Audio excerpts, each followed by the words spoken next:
Olá, queridos irmãos, vamos à gravação de mais uma mensagem do livro de Colossenses. Lembrando sempre, se você ainda não acessou o nosso site, o nosso canal, fique à vontade para se inscrever no nosso canal e receber as nossas mensagens, se assim você quiser, é claro. E depois, no final, você coloca o seu like, o seu dislike. Vamos ver o que nos reserva mais esse texto que nós vamos trabalhar agora. Colossenses 1, de 9 a 23. Paulo e Barnabé souberam do que estava acontecendo lá na igreja de Colossos, se preocuparam, oraram e ensinaram. É interessante, né? A postura deles. Souberam, se preocuparam, oraram e ensinaram. Uma coisa que me preocupa muito é qual é a preocupação do pastor para com as igrejas. Eu não sei como que vocês agem quando vocês recebem aí pastores aí que brigam com todo mundo e critica e só arruma confusão. A impressão que eu tenho é que parece que esses pastores não têm o que fazer ou querer alcançar uma projeção de qualquer jeito. O importante é que esteja na mídia. E perde o tempo de expor a palavra, de pregar a palavra e fica aí com brigas só para ganhar algum tipo de projeção. Para mim é ridículo. Isso não deveria acontecer.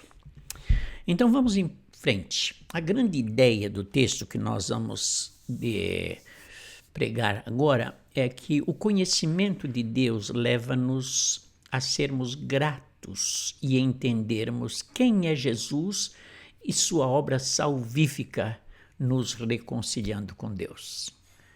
É fantástico que o apóstolo Paulo, juntamente com Timóteo, vai defender a cristologia, quem é Jesus Cristo. Então vamos em frente nessa sentença de transição para chegarmos às particularidades do texto. Nós vamos ver 3 manifestações de preocupações para com a igreja. Se preocuparam com a igreja, então vamos fazer alguma coisa. Não vamos ficar gastando tempo com outras coisas que não, como o cuidado para com a igreja. Primeiro, eles fazem oração de conhecimento e entendimento, para que aqueles irmãos tenham conhecimento e entendimento da palavra e, principalmente, conhecimento e entendimento quem é Jesus. Segundo lugar, eles fazem uma gratidão por Jesus. E, em terceiro, eles vão ensinar a respeito da pessoa de Jesus Cristo, a sua plena suficiência. Então vamos ao primeiro ponto, a oração por conhecimento e entendimento. Diz o texto: portanto, desde o dia em que soubemos disso, nós também não cessamos de orar por vós e de pedir para que sejais cheios do pleno conhecimento da sua vontade em toda sabedoria e entendimento espiritual. Assim, oramos para que possais viver de maneira digna do Senhor, agradando-lhe em tudo, frutificando em toda boa obra e crescendo no conhecimento de Deus, fortalecidos com todo vigor, segundo o poder da sua glória, para que, com alegria, tenhais toda perseverança. Então percebe que logo no início eles vão dizer, portanto, desde o dia que soubemos, já vem lá dos versículos anteriores, a preocupação, né? Não cessamos de orar e de pedir.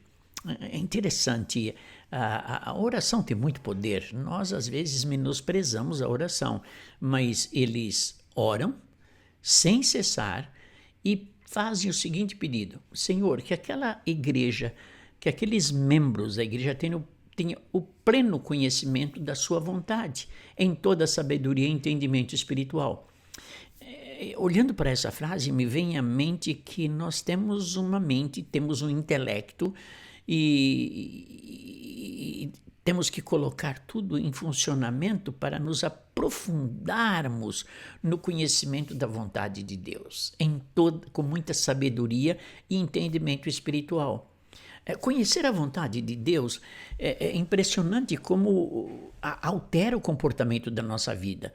Quando ele termina de fazer esse pedido, no versículo 10, ele diz: assim, oramos para que possais viver de maneira digna.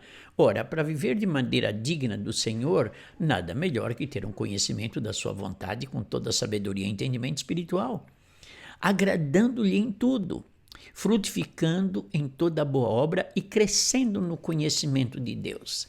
Percebe que pleno conhecimento da sua vontade, com toda a sabedoria e entendimento espiritual, começa a causar efeitos positivos. Olha o versículo 11. E com isso fortalecidos com todo vigor, segundo o poder da sua glória, para que com alegria tenhais toda perseverança e paciência.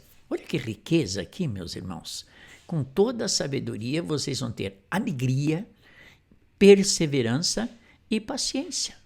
São virtudes que nós precisamos assimilar através do pleno conhecimento da vontade de Deus e com toda a sabedoria e entendimento espiritual. Ok, em segundo lugar, gratidão por Jesus. Versículos 12, 13 e 14, novamente, eles estão orando, né? Dando graças ao Pai que vos capacitou a participar da herança dos santos na luz. É interessante, ele nos capacitou, porque antes nós éramos incapazes de participarmos dessa herança. Essa herança que nos transportou para o reino da sua luz. Tanto é que o versículo 13 diz: ele nos tirou do domínio das trevas e nos transportou para o reino do seu Filho amado. Eu me lembro, falando um pouquinho sobre a Índia, a sociedade é dividida em castas. E a casta mais pobre, mais indigna é dos párias. E você sabia que se você nasce numa casta na Índia, jamais você vai poder sair daquela casta. Agora, nós nascemos na casta do pecado. Nós estávamos perdidos e Deus nos transportou e nos fez participar da herança para o reino do seu Filho amado. Quem é o Filho amado? Jesus Cristo, em quem temos a redenção. Fomos redimidos e fomos perdoados pelos nossos pecados. Aqui está no plural, pecados. Eu gosto sempre de pensar que nós somos perdoados do pecado singular original e, consequentemente, também daqueles pecados, deslizes que fatalmente nós vamos ter na vida cristã. Gratidão por Jesus. Gratidão eu tenho como uma das melhores e mais lindas virtudes do cristianismo. Um crente que não tem gratidão, meus irmãos, parece-me que ele não conheceu a graça de nosso Senhor Jesus Cristo. Gratidão porque ele nos salvou, porque ele nos julgou dignos de participar da herança dos santos. Então, tudo que Deus tem, agora nós temos, porque Deus nos capacitou para participar desta herança. Em terceiro lugar, é um pouco mais longo esse texto, ensinando a plena suficiência de Cristo. Ok, eles estão batendo na suficiência de Cristo exatamente porque provavelmente um dos problemas é que eles batiam duramente na pessoa de Cristo, porque para eles Cristo não podia ser Deus, porque segundo os gnósticos, a matéria é má e o espírito é bom. Se a matéria é má e Jesus Cristo tinha matéria, ele tinha um corpo, o espírito bom não poderia habitar nele. Essa era a crença básica. E o apóstolo Paulo, juntamente com Timóteo, vai dizer: ele é a imagem do Deus invisível, primogênito sobre toda a criação. Essa ideia da imagem do Deus invisível é fantástico. Sabe por quê? Porque Deus é espírito.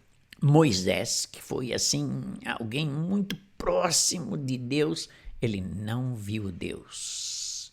Não viu. Agora, o Senhor Jesus Cristo é a imagem do Deus invisível. Então, consequentemente, quando nós chegarmos na eternidade e olharmos para Cristo com seu corpo ressurreto, nós vamos ver Deus. Que seria impossível vermos Deus se não fosse a encarnação do próprio Deus em Cristo Jesus.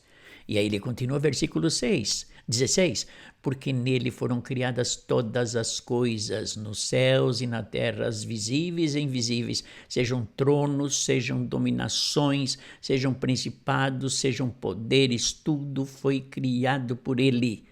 Ele existe antes de todas essas coisas, nele tudo subsiste. Então, aqui está apresentando Jesus como Criador, juntamente com o Pai. Jesus Cristo criou o mundo.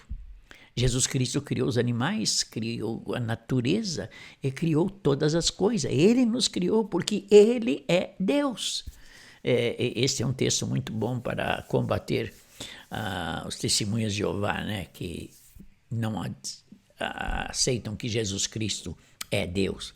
Versículo 18, ele também é o cabeça do corpo, que é a igreja. É o princípio, o primogênito dentre os mortos, para que em tudo tenha o primeiro lugar. Primazia absoluta nas nossas vidas, na igreja. Quando o apóstolo Paulo, juntamente com Timóteo, diz que Jesus Cristo é o cabeça da igreja, é porque é o cabeça da igreja. E o cabeça é aquele que manda, é aquele que determina, é aquele que deve ser obedecido. Ah, meus queridos irmãos, quanta igreja, ou quantas igrejas que têm como cabeça dela os donos de igreja, os autoritários, os mandões, os que não atentam para que a igreja não é deles, a igreja é do Senhor Jesus Cristo. Nós pastores às vezes temos o costume de dizer a minha igreja. Não, eu não tenho igreja. A igreja é do Senhor Jesus Cristo, então somente dele. Porque ele é o cabeça, é ele que determina. Versículo 19, porque foi da vontade de Deus que nele habitasse toda a plenitude. Ora, se Deus, dentro da sua soberana vontade, fez com que habitasse toda a plenitude nele, é porque ele era Deus e é Deus. Versículo 20, e havendo feito a paz pelo sangue da sua cruz, por meio dele, reconciliasse consigo mesmo todas as coisas, tanto as que estão na terra como as que estão nos céus. Meus queridos irmãos, ele fez a paz. Através do sangue da cruz. Nós éramos inimigos de Deus e o Deus Pai olhava para nós como inimigos, mas Jesus Cristo fez a paz. E agora quando Deus olha para nós, seres transformados pelo poder de Deus, ele não vê o nosso pecado, ele vê o sangue cobrindo-nos de todo o pecado. Amém? Glória a Deus por isso. Versículo 21, a vós também que no passado eras estrangeiros e inimigos no entendimento por causa das vossas obras, mas agora ele vos reconciliou no corpo da sua carne pela morte, a fim de vos apresentar santos, inculpáveis e irrepreensíveis diante de Deus. Meus queridos irmãos, esta é a obra de Cristo. Ele fez tudo para nos transformar e ele pagou altamente o preço do nosso pecado ali na cruz do Calvário. Foi ele que promoveu a nossa reconciliação com o Pai. E versículo 23, se é que permaneceis na fé, fundamentados e firmes, sem vos afastar da esperança do evangelho que ouvistes e que foi pregado a toda a criatura debaixo do céu, do qual eu, Paulo, me tornei ministro. Evangelho é esperança, evangelho é salvação, evangelho é ter paz com Deus. Que mensagem maravilhosa essa do apóstolo Paulo juntamente com Timóteo, né? E algumas aplicações. Primeiro, responsabilidade e amor de Paulo e Timóteo para com a igreja. Colegas pastores, essa é a nossa responsabilidade. Cuidar da igreja com amor. Não vão ficar perdendo tempo, como eu já disse no início, com essas lives, descendo a lenha em todo mundo, brigando com todo mundo. Pregue o evangelho. Fale da graça de Deus, para que essas pessoas sejam alcançadas. Essa projeção que muitos querem, alcance a projeção pregando a verdade. Alcance a projeção falando aquilo que Deus mandou você falar. responsabilidade de Paulo e Timóteo para com a igreja. Em segundo lugar, conhecimento aumenta a nossa responsabilidade.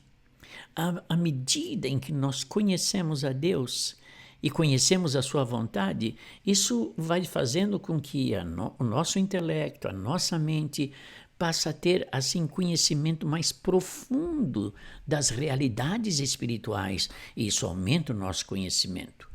A conclusão que eu tiro é que quanto aumenta mais o nosso conhecimento, aumenta mais esse processo de santificação que todo crente deve ter.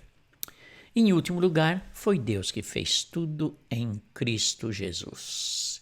Deus fez para nos alcançar e Ele pagou o alto preço. Ele sacrificou o seu próprio Filho para que Ele na cruz do Calvário morresse em nosso lugar. Queridos irmãos, mensagem maravilhosa. Mensagem que atinge o nosso coração e mostra a obra salvífica de Cristo.